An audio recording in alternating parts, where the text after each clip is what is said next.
Olá pessoal, aqui é Alexandre do Casal com Juros e hoje eu vou trazer um tema muito legal para vocês. É um tema que fica na cabeça das pessoas, não deixa elas dormir, deixa elas com aquela pulguinha atrás da orelha o dia todo. E eu sei que é um tema assim que é muito complicado da gente seguir a vida quando a gente tem esse problema. E o problema é as dívidas, isso mesmo. E hoje eu vou trazer alguns passos que vocês podem dar em como sair das dívidas. Vai ser um conteúdo bem legal e eu espero trazer algumas dicas bem valiosas que possam ajudar vocês a enfrentar essa situação e fazerem vocês saírem do aperto financeiro, que eu sei que é difícil a gente superar essa situação, mas com organização e planejamento eu sei que pode dar certo. Vamos lá! O primeiro passo é listar todas as suas dívidas. Eu sei que pode parecer chato, eu venho aqui falar de planejamento, mas é um passo necessário porque a partir dessa listagem você vai ter um panorama geral das suas dívidas. E essa listagem pode ser no caderninho, pode ser numa planilha, pode ser em algum outro aplicativo que você gosta, que você acha fácil de usar. Mas o que é importante então é colocar nessa lista o valor da sua dívida, o valor dos juros, quando que essa dívida vence, porque assim você também consegue ter a noção se você deixou de pagar alguma dívida ou se tem alguma dívida vencida que você tem que pagar logo, que é uma dívida mais imediata. O segundo passo é, dê preferência para pagar primeiro as dívidas que têm juros mais altos, porque é ali que vai a maior parte do nosso dinheiro. Quando a gente conseguir pagar essas dívidas, a gente também vai ficar mais tranquilo para conseguir pagar as outras dívidas. Então, foque nessas dívidas primeiro.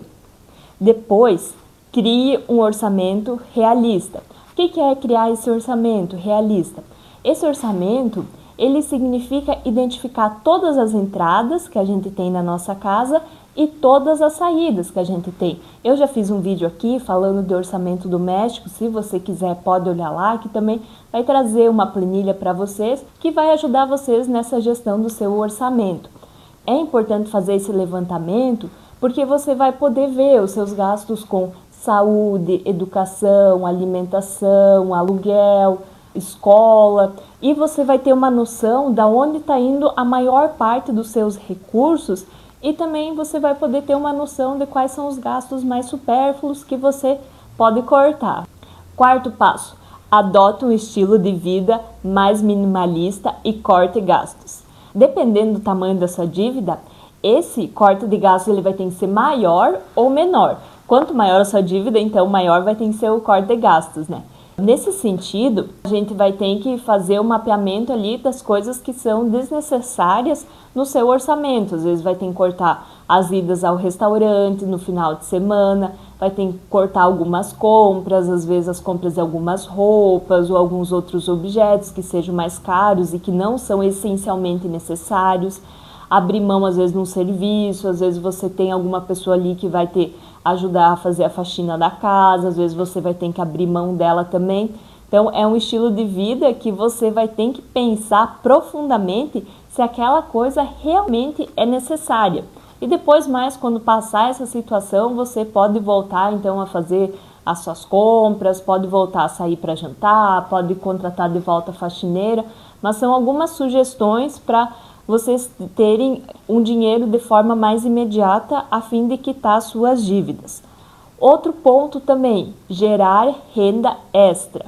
Esse ponto também é um ponto assim que a gente vai ter que sair da nossa zona de conforto e vai ter que buscar entre as fontes de renda, como por exemplo fazer hora extra, trabalhar no final de semana, tentar vender alguma coisa. Tem diversas formas, colocar todo mundo da família para trabalhar, vai ter que todo mundo se mexer ali, juntar as rendas e diminuir as dívidas, né? Então vocês vão ter que pensar nisso, como fica mais viável para vocês, mas é muito importante essa parte da geração de renda, porque é ela que vai fazer a sua renda aumentar. Outra coisa também, venda coisas que você não usa, coisas desnecessárias.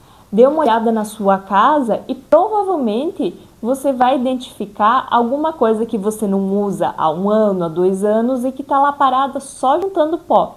essa coisa é uma coisa passível de venda. Às vezes é um móvel, às vezes é um eletrodoméstico, às vezes uma roupa. Faça esse levantamento do que você pode vender e ofereça.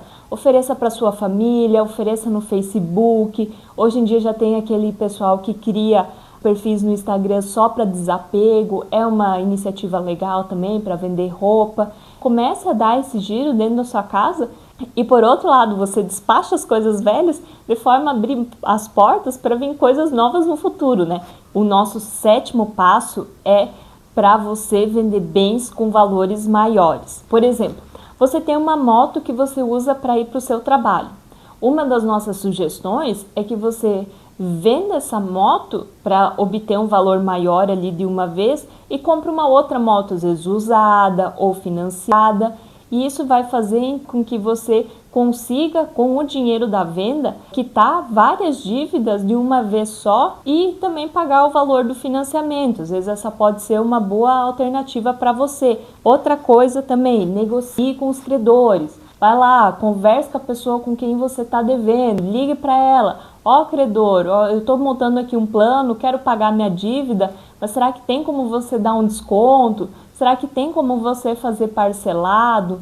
Converse com ele. Ele também quer receber o dinheiro, então ele vai estar disposto a negociar com vocês. Não se feche a essa possibilidade, não fique com medo dos credores. Só que quando você for falar com eles, você já precisa ter um plano estruturado na sua cabeça para que você tenha mais segurança na hora de conversar com ele e expor os seus pontos. Ele vai passar a confiar mais em você e vai ser mais fácil de chegar em um acordo. Outro ponto também. Foque em eliminar as dívidas ruins. O que são as dívidas ruins? Alguns exemplos são as dívidas com cartão de crédito, que é aquela situação que você faz as compras no cartão de crédito, só que você não consegue pagar toda a fatura e aí fica a fatura em aberto. A operadora lá do cartão de crédito, ela vai começar a cobrar juros em cima desse valor. Eu fiz um levantamento aqui com o Banco C6, que é o que eu utilizo, e eles cobram juros de 5,65 ao mês. É um juros muito alto. Então, evitem ao máximo ficarem devendo no cartão de crédito, mas se vocês ficarem devendo, procurem pagar o mais rápido possível essa dívida. Outro exemplo de dívida ruim, que é o cheque especial. O que é o cheque especial? É quando você não tem dinheiro suficiente na sua conta, aí o banco empresta o dinheiro para você, de forma que sua conta não fique no negativo. Digamos que ocorreu um débito de uma conta lá na sua conta corrente, você não tem dinheiro suficiente lá. Aí o banco empresta aquele dinheiro para você para pagar aquela conta e você vai pagando juros em cima desse valor que o banco te emprestou. E eu procurei aqui em relação ao C6 e eles cobram juros de 8,27 ao mês. É um juros muito alto também. Se chegar a acontecer de vocês ficarem com essa dívida no cheque especial e no cartão de crédito, uma sugestão nossa para vocês solucionarem esse problema é vocês fazerem um empréstimo pessoal. Eles têm um juros menor, então vocês conseguem também